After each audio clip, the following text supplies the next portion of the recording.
Alright, it's Mr. P. with Algebra 2. This is Unit 2, Topic 3, SLT21. This is Day 3. So once again, we're finishing up our rational functions introduction, and we're really going to get into how to graph them and write the key features of them. Draw the graph for this function. So this is kind of what we're doing today, matter of fact. So start with putting your pencil at the origin. X plus 3, remember that's your left or right. It's always the opposite of what you normally would think. So instead of going right 3, like you would think positive numbers go to the right, you're going to go opposite 1, 2, 3. And then the minus 2 means go down 2. So there's your new origin right there.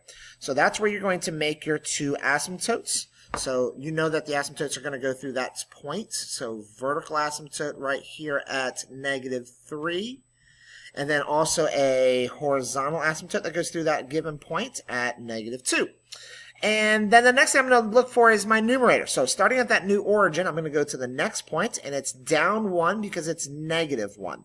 So then I can graph my function by starting as close as I can to one of the asymptotes, hit the points, curve sharply, and then go really close to the other asymptote. And remember, this is an odd function, so I'm going to do the exact same thing on the opposite side of the origin. And you don't want to hit your asymptote like I think I just kind of did right there, because remember, that asymptote represents the line it's never going to hit. All right, horizontal asymptote right here looks like it's going to be hitting the y-axis right here at 2, so that's y equals 2. Vertical asymptote's hitting the x-axis at 1, so that's x equals 1.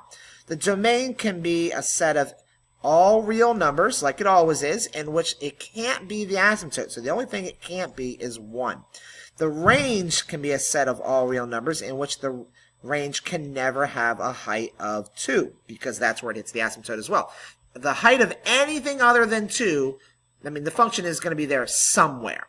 So if you go down for infinitely or up infinitely, it doesn't really matter. Like right here it has a height of 8, here it has a height of 7, here it has a height of 6 and 5 and 4 and 3, and so forth. The only thing it'll never have a height of is 2. So that's really what you're writing in.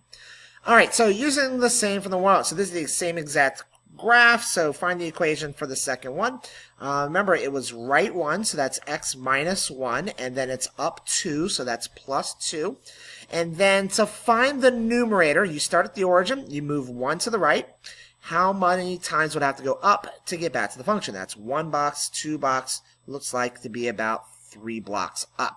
So there's your answer. How can you relate the asymptotes to the equation? Well, literally, these are the asymptotes. That's why we call this asymptote form.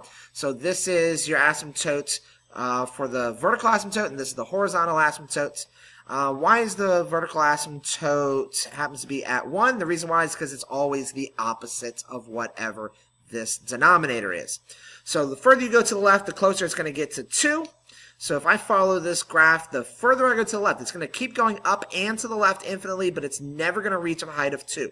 And that's what f of x means, the height of. And the further I go to the right, this piece over here, no matter how far I go to the right, it's going to go down and to the right, but it's never going to reach a height of 2.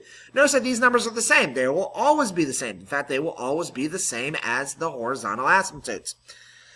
This question down here, same thing. So it looks like it's right 1 up 3. Right 1 up 3. So it has a vertical asymptote of x equals 1 and a horizontal asymptote of y equals 3. And the further you go to the left, the closer it's going to get to that horizontal asymptote. Same thing if you go to the right. Closer it gets to the horizontal asymptote. So let's see. That's going to be x minus 1 because it's translated 1 right, and it's also going to be up 3.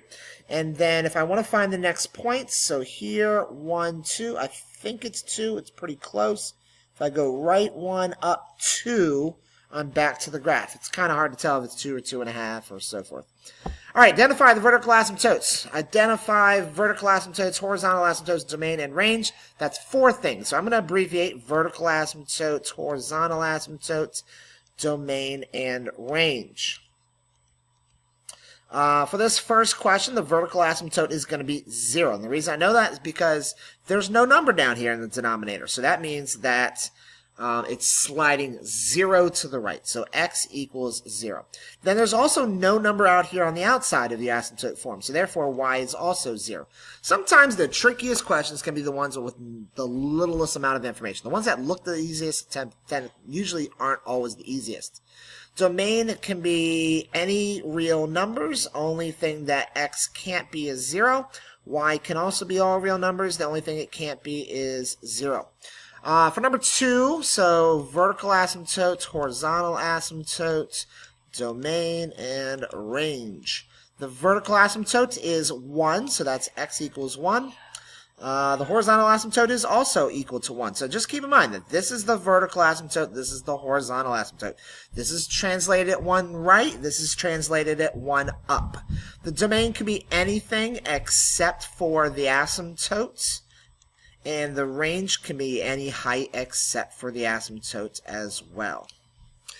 Alright, so I'm going to slide to the next one and do a couple of graphs now, and I think that'll be it.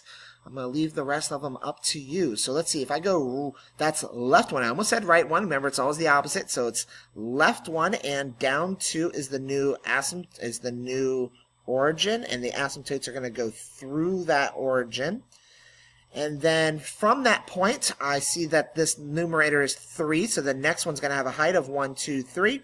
Now, that's right 1, up 3. Now, I've talked about you always go right 1 and then up or down whatever this number is, or you can do its opposite. Instead of right 1, up 3, you can go up 1, up 1, right 3. Sorry, 1, 2, 3. Both of those points will both be on the graph, and then just curve sharply so you hit both points, like so. Remember, it's going to be the exact same on the opposite side, so instead of right 1, up 3, it's going to be left 1, down 3. 1, 2, 3. Instead of right 3, up 1, it's left 3, down 1. Do the exact same thing, and voila. This should never have gone down, so if I was going to, this is actually going up and to the left infinitely. It's just a poorly drawn figure because my asymptote was not perfect. So try to be a little bit more precise than I'm being is basically what I'm saying. So it's going to go 1 left and 2 up. 1 left, 2 up. So this is 1 left and this is 2 up. Then I can draw my asymptotes and try to do a little better job. It's a little bit hard on the writing utensil I'm using.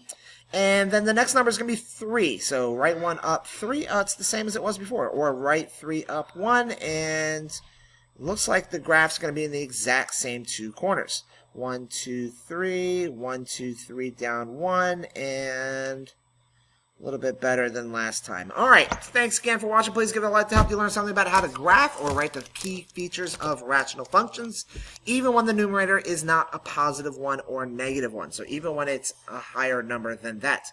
Matter of fact, if I did one more, so this one's just going to be right 3, 1, 2, 3, and up 1. I feel like I want to do one more.